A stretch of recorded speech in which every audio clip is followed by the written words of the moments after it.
Сетовый маркетинг боюнча элге эскертип айтып койсоңуз дейт.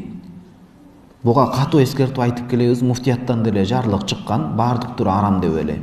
Египеттен деле, бул жерден деле канча жыл айтып келдик. Сетовый маркетинг болбойт. Өткөндө дагы мына Улан Шейх менен жекече суроо жооп эфир тартканбыз, ошол жерден келет. Жаңы бир түрүн ойлоп чыгарышыптыр. Бул болот, биз тимин сатабыз, анан ырчысы бар, дигиндеги бар деп. Эми ал ырчы же акын адамдын, же жоолукчан адамдын, же сакалчан адамдын ал жерге барып калгандыгы ал анын адалдыгынан кабар бербейт. Алданбаш керек. Бизде эреже бар, эреже бар.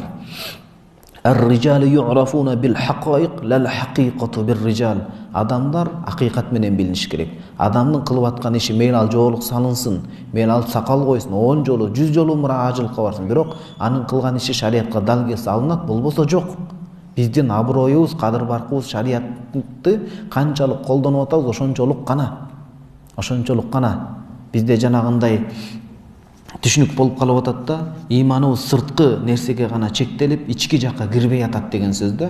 Бул деген сөз ыймансыз деп эч кимди айта албайбыз, бирок ошо ыймандын бир мөмөсүн мындай ички жактан сезе албай атабыз. Имам Газали рахимахулло Жавахирул Куран, Курандын берметтери деген китебинде айтат, келчи, Куран илимине сүңгүп кирчи, бул шариатка Куран илими деген ушундай чалкып жаткан, учу кыйры жок деңиз балкып жаткан. Келчи, сен сырткы кабыгын гана жеп атасың өрүктүн, ичин жей албай атасың. Сырткы кабыгы көпкө аш болбойт, денеңе уу болуп тарайт дейт да. Удум ошондой биз ыйманды, чыныгы таквачылыкты жүрөгүбүзгө сырткы керек, жоолук парыз, сакал керек, бирок аны ичке, ошол мындай ички жан дүйнө менен аралаштырышыбыз керек. Сырткы гана кебетеге чектелип калбаш керек. Мусулмандарды антип алдаган болбойт. Ушундай азыр дүйнө жүзүндө ушундай конвенция кетип атат да, кандай?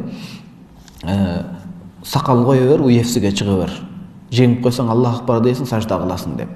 Бул эмне мусулмандардын үстүнө шакаба, шылдыңдагандыкпы? Шылдыңдагандыкпы? Антип дин менен ойношпош керек болот. Анткени жоолукчан, сакалчан умрага баргандар да иштешет экен деп, адал экен деп ойлоп атышат. Ошо мусулмандардын чала сабатсыздыгынан пайдаланып, биздин окубагандыктан, аң сезимди иштетпегендиктен, алысты көрө билбегендиктен бул ушинтип пайдаланып атат да. Канча жылдан бери Чубак устазыбыз айтып келет, раматылык устаз, болбойт, кайсы түрү болбосун. Кандай схеманы чыгарбасын. Биз окуганбыз Египетте жаңы чыккан маселелерде булар ушундай, еврейлер башында турат, масондор дегулар буларда. Адамдардын пешине тери менен жан баккандар. Булар бир форманы иштеп чыгат, ал таанылып калганда жаап кетет, экинчи форманы иштеп чыгат, экинчи, үчүнчү форманы иштеп чыгат.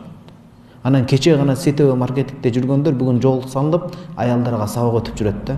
Биринчи өзүбүздү оңдоп, Кудай Таалага чындап таквачылык түздөп, анан элге сабак айткандан, шашуудан, акыл үйрөтүүдөн алдын кичине өзүбүзгө бир карап коюшубуз керек болот да.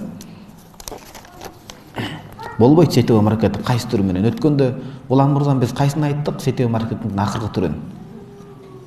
Эсиңиздерде барбы? Айтор бизде баракта бар болчу, сороодо жаңы чыккан түрү. Кандай болсо дагы бул түрлөрүнөн этият болуш керек. Адал мээнетке тырышыш керек. Качанга чейин мусулмандар алданып жүрө беребиз? Качанга чейин жем болуп жүрө беребиз? Ошондо биздин исламыбыз мындай акылды токтотпой отурган ислам болуп атабы? Эч качан. Исламдын акылдын акысын толук берген бул исламда гана. Акылга доо кетирип арам болгон, акылга доо кетирип иштен токтоткон нерсенин баардыгы арам деп эсептелет. Бекериненби? Бекеринен эмес. Акыл иштетишибиз керек. Алымдарыбызды угуш керек. Жеңил оокат адамды жамандыкка сүйрөйт да.